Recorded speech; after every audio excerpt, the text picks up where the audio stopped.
శ్రీ సాయినాథాయ నమః. శ్రీ సాయి సచ్చరిత్రం 34వ అధ్యాయం. ఉది మహిమ. డాక్టర్ గారి మేనల్లుడు డాక్టర్ పిల్లె, శ్యామ మరదలు, ఇరానీ బాలిక, హార్ద పెద్ద మనిషి, బొంబాయి మహిళ. ఈ అధ్యాయంలో కూడా ఊది మహిమ వర్ణితము. ఊది ధరించినంత మాత్రమున నెట్టి ఫలములు కలిగెనో చూద్దాం. డాక్టర్ గారి మేనల్లుడు నాసిక్ జిల్లాలోని మాలేగాము ఒక డాక్టర్ ఉండెను. ఆయన వైద్యంలో పట్టభద్రులు. వారి మేనల్లుడు నయం కానట్టి రాచకురుపుతో బాధపడుచుండెను. డాక్టర్ గారితో పాటు ఇతర డాక్టర్లు కూడా నయం చేయ ప్రయత్నించిరి.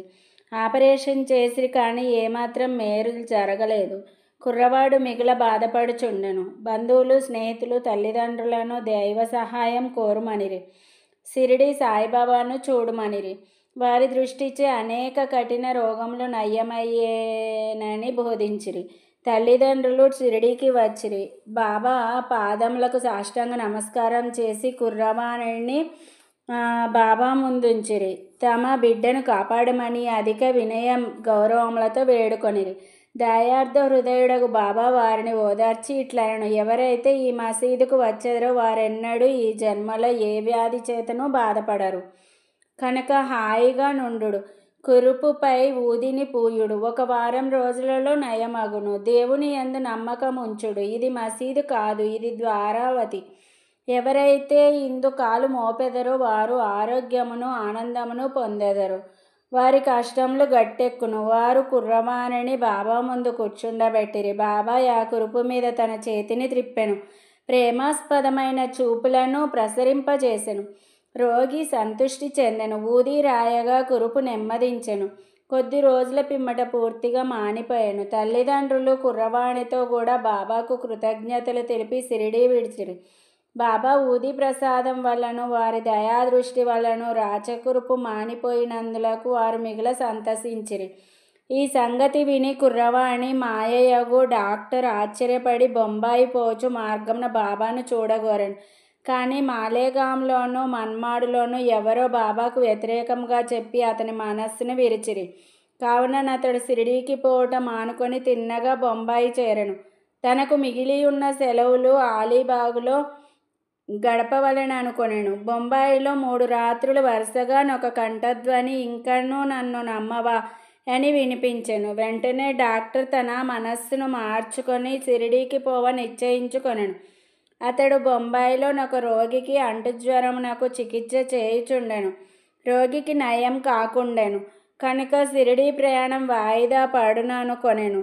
కానీ తన మనస్సులో బాబాను పరీక్షించదలచి రోగి యొక్క వ్యాధి ఈనాడు కుదిరినచో రేపే షిరిడీకి పోయేదను అని అనుకొనెను. జరిగిన చిత్రమేమనా సరిగా మనోనిశ్చయం చేసినప్పటి నుంచి జ్వరం తగ్గుటకు ప్రారంభించి తరల సామాన్య ఉష్ణతకు దిగెను. డాక్టర్ తన మనోనిశ్చయం ప్రకారం షిరిడీకి వెళ్ళెను.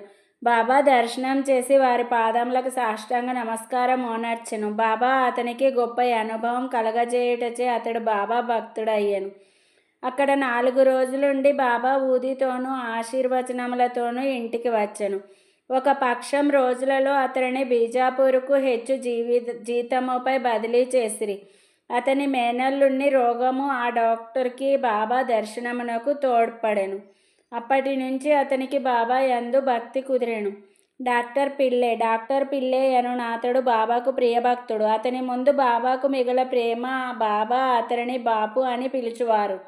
బాబా అతనితో ప్రతి విషయము సంప్రదించువారు. అతనిని ఎల్లప్పుడూ చెంతనుంచుకొనువారు. ఒకప్పుడు ఈ డాక్టర్ గినియ పురుగులచే బాధపడెను. అతడు కాకాసాహెబ్ దీక్షిత్తో బాధ చాలా హెచ్చుగానున్నది, నేను భరించలేకున్నాను, దీనికంటే చావు మేలని తోచుచున్నది, గత జన్మములో చేసిన పాపమును పోగొట్టుకొనుటకై నేను ఈ బాధను అనుభవించుచున్నాను, కాన బాబా వద్దకు పోయి ఈ బాధ నాపు చేసి దీనిని రాబోయే 10 జన్మలకు పంచిపెట్టవలసినదని వేడుమనెను. దీక్షితు బాబా వద్దకు వెళ్ళి ఆ సంగతి చెప్పెను. బాబా మనస్సు కరిగెను. బాబా దీక్షితుకిట్లనెను: నిర్భయుడిగా నుండుమనుము.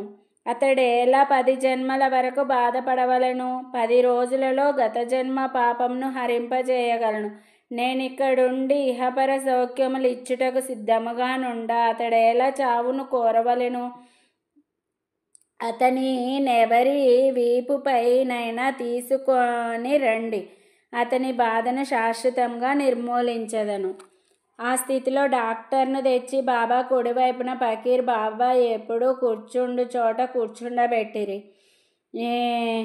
బాబా అతనికి బాలీసుని ఇచ్చి ఇట్లనను, ఇచ్చట నెమ్మదిగా పరుండి విశ్రాంతి తీసుకోము. అసలైన విరుగుడేమనగా గత జన్మ పాపము అనుభవించి విమోచనము పొందవలను. మన కష్టసుఖములకు మన కర్మయే కారణం. వచ్చిన దాని నోర్చుకొనుము. అల్లాయే ఆర్చి తీర్చువాడు. వాని నెల్లప్పుడూ ధ్యానించుము. అతడే నీ క్షేమమును చూచును. వారి పాదములకు శరీరము, మనస్సు, ధనము, వాక్కు సమస్తము అర్పింపుము. అనగా సర్వస్వ శరణాగతి వేడుము. అటుపై వారేమి చేసేదరో చూడుము. నానాసాహెబ్ కట్టు కట్టెనని కానీ గుణం ఇవ్వలేదనియు డాక్టర్ పిల్లే చెప్పెను. బాబా ఇట్లనను, నానా తెలివి తక్కువ వాడు, కట్టు విప్పుము, లేనిచో చచ్చెదవు. అప్పుడే ఒక కాకి వచ్చి పొడుచును, అప్పుడు నీ కురుపు నయమగును. ఈ సంభాషణ జరుగుచుండగా అబ్దుల్ వచ్చి మసీదు శుభ్రం చేసి దీపములు బాగు చేయుచుండగా అతని కాలు సరిగా పిల్లే కురుపు మీద హఠాత్తుగా పడిగను. కాలు వాచియుండెను. దానిపై అబ్దుల్ కాలు పడగానే అందులో నుంచి 7 పురుగులు నొక్కబడి బయటపడెను. బాధ భరించరానిదిగా నుండెను. డాక్టర్ పిల్లే బిగ్గరగా ఏడవసాగెను. కొంతసేపటికి నెమ్మదించెను. అతనికి ఏడ్పు నవ్వు ఒకటి తర్వాత ఇంకొకటి వచ్చుచుండెను. బాబా ఇట్లనను, చూడుడు, మన అన్న జబ్బు కుదిరి నవ్వుచున్నాడు. పిల్లే కాకి ఎప్పుడు వచ్చుననెను. బాబా ఇట్లు జవాబునిచ్చెను, నీవు కాకిని చూడలేదా? అది తిరిగి రాదు. అబ్దులే ఆ కాకి. ఇప్పుడు నీవు పోయి వాడాలో విశ్రాంతి కొనుము. నీవు త్వరలో బాగయ్యెదవు. ఊది పూయుట వలన దానిని తినుట వలన ఏ చికిత్స పొందకయే, ఔషధమును పుచ్చుకొనకయే వ్యాధి పూర్తిగా 10 రోజులలో బాబా చెప్పిన ప్రకారముగా మానిపోయెను. శ్యామ మరదలు. శ్యామ తమ్ముడు బాపూజీ సావుల్ విహీర్ దగ్గర నుండివాడు. ఒకనాడు అతని భార్యకు ప్లేగు తగిలెను. ఆమెకు తీవ్రమైన జ్వరం వచ్చెను. చంకలో 2 బొబ్బలు లేచెను. బాపాజీ శ్యామ వద్దకు పరిగెత్తి వచ్చి సహాయపడమనెను. శ్యామ భయపడెను. కానీ యథాప్రకారం బాబా వద్దకు వెళ్ళెను. సాష్టాంగ నమస్కారం చేసి వారి సహాయం కోరెను. వ్యాధిని బాగు చేయుమని ప్రార్థించెను. తన తమ్ముని ఇంటికి పోవుటకు అనుజ్ఞనిమ్మనెను. బాబా ఇట్లనను, ఈ రాత్రి సమయమందు వెళ్ళవద్దు. ఊది పంపుము. జ్వరం కానీ బొబ్బలు కానీ లక్ష్య పెట్టని అవసరం లేదు. మన తండ్రియును యజమానియును ఆ దైవమే. ఆమె వ్యాధి సులభముగా నయమగును. ఇప్పుడు వెళ్ళవద్దు. రేపటి ఉదయం వెళ్ళుము. వెంటనే తిరిగి రమ్ము. శ్యామకు బాబా ఊది యందు సంపూర్ణ విశ్వాసం ఉండెను. బాపాజీ ద్వారా దానిని పంపెను. బొబ్బలపై దానిని పూసి కొంత నీళ్లలో కలిపి త్రాగించిరి. దానిని తీసుకొనిన వెంటనే బాగా చెమటలు పట్టెను. జ్వరం తగ్గెను. రోగికి మంచి నిద్ర పట్టెను. మరుసటి ఉదయము తన భార్యకు నయమగుట చూచి బాపాజీ ఆశ్చర్యపడెను. జ్వరం పోయెను. బొబ్బలు మానెను. మరుసటి ఉదయం శ్యామ బాబా ఆజ్ఞ ప్రకారం వెళ్ళగా ఆమె పొయ్యి దగ్గర తేనీరు తయారు చేయుచుండగా చూచి ఆశ్చర్యపడెను. తమ్ముని అడగగా బాబా ఊది 1 రాత్రిలోనే ఆ బొబ్బలను బాగు చేసేననెను. అప్పుడు ఉదయం వెళ్ళు, త్వరగా రమ్ము అను బాబా మాటల భావం శ్యామ తెలుసుకొనగలిగెను. టీ తీసుకొని శ్యామ తిరిగి వచ్చెను. బాబాకు నమస్కరించి ఇట్లనెను, దేవా, ఏమి నీ ఆట? మొట్టమొదట తుఫాను లేపి మాకు అశాంతి కలగజేసెదవు. తిరిగి దానిని శాంతింపజేసి మాకు నెమ్మది ప్రసాదింతువు. బాబా ఇట్లు జవాబిచ్చెను, కర్మ యొక్క మార్గం చిత్రమైనది. నేనేమి చేయకున్నాను. నన్నే సర్వమునకు కారణభూతునిగా నెంచెదరు.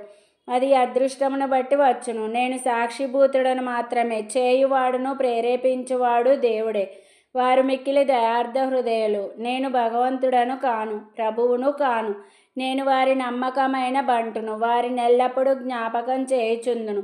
ఎవరైతే తమ అహంకారమును ప్రక్కకు తోసి భగవంతునికి నమస్కరించెదరో, ఎవరు వారిని పూర్తిగా నమ్మెదరో, వారి బంధము లూడి మోక్షమును పొందెదరు. ఇరానీ బాలిక. ఇక ఇరానీ వాని అనుభవమును చదువుడు. అతని కుమార్తెకు ప్రతి గంటకు మూర్ఛ వచ్చుచుండెను.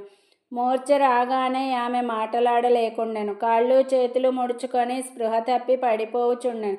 ఏ మందులు ఆమెకు నయం చేయలేదు. ఒక స్నేహితుడు బాబా ఊదీని ఉపయోగించమనను. విలేపార్లేలోనున్న కాకాసాహెబ్ దీక్షిత్ వద్ద ఊదీ తీసుకొని రమ్మనను. ఇరానీ వాడు ఊదీని తెచ్చి ప్రతిరోజు నీటిలో కలిపి త్రాగించుచుండెను. మొదట ప్రతి గంటకు వచ్చు మూర్ఛ 7 గంటలకు ఒకసారి రాసాగెను. కొద్ది రోజుల పిమ్మట పూర్తిగా నిమ్మలించెను. హార్దా పెద్ద మనిషి, హార్దాపుర నివాసి అగు వృద్ధుడొకడు మూత్రకోశంలో రాయితో బాధపడుచుండెను. అట్టి రాళ్ళు ఆపరేషన్ చేసి తీసెదరు కనుక ఆపరేషన్ చేయించుకొమ్మని సలహా ఇచ్చిరి. అతడు ముసలివాడు, మనోబలం లేనివాడు, ఆపరేషన్ కొప్పుకొనకుండెను. అతని బాధ ఇంకొక రీతిగా బాగు కావలసి ఉండెను. ఆ గ్రామపు ఇనాముదారు అచ్చటకు వచ్చుట తటస్థించెను. అతడు బాబా భక్తుడు. అతని వద్ద బాబా ఊది ఉండెను. స్నేహితులు కొందరు చెప్పగా వృద్ధుని కుమారుడు ఊది తీసుకొని దానిని నీళ్లలో కలిపి తండ్రికిచ్చెను. 5 నిమిషంలలో ఊది గుణమిచ్చెను. రాయి కరిగి మూత్రం వెంబడి బయటపడెను. వృద్ధుడు శీఘ్రముగా బాగయ్యెను. బొంబాయి మహిళ. కాయస్థ ప్రభు కులమునకు చెందిన బొంబాయి స్త్రీ ఒకతే ప్రసవించు సమయమున మిగుల బాధపడుచుండెను. ఆమె గర్భవతి అయిన ప్రతిసారి మిగుల భయపడుచుండెను. ఆమెకేమియూ తోచకుండెను. బాబా భక్తుడు కళ్యాణవాసుడగు శ్రీరామ మారుతి ఆమె ప్రసవించు నాటికి షిరిడీకి తీసుకొని పొమ్మని సలహా ఇచ్చెను. ఆమె గర్భవతి కాగా భార్యాభర్తలు షిరిడీకి వచ్చిరి. కొన్ని మాసములక్కడ నుండిరి. బాబాను పూజించిరి. వారి సాంగత్యం వలన సంపూర్ణ ఫలం పొందిరి. కొన్నాళ్లకు ప్రసవ వేళ వచ్చెను. మామూలుగానే యోనిలో అడ్డు గమనించెను. ఆమె మిగుల బాధపడెను. ఏమి చేయుటకు తోచకుండెను. బాబాను ధ్యానించెను. ఇరుగు పొరుగు వారు వచ్చి బాబా ఊదిని నీళ్లలో కలిపి ఇచ్చిరి. 5 నిమిషములలో నా స్త్రీ సురక్షితంగా ఎట్టి కష్టము లేక ప్రసవించెను. దురదృష్టం కొలది చనిపోయిన బిడ్డ ఉండెను. కానీ తల్లి ఆందోళనం బాధ తప్పెను. బాబాకు నమస్కరించి వారిని ఎల్లకాలం జ్ఞప్తియందు ఉంచుకొనిరి. 34వ అధ్యాయం సంపూర్ణం. సద్గురు శ్రీ సాయినాథార్పణమస్తు. శుభం భవతు. Thanks for watching Devotional Updates channel. Please like, share and subscribe to this channel for more updates. Thank you.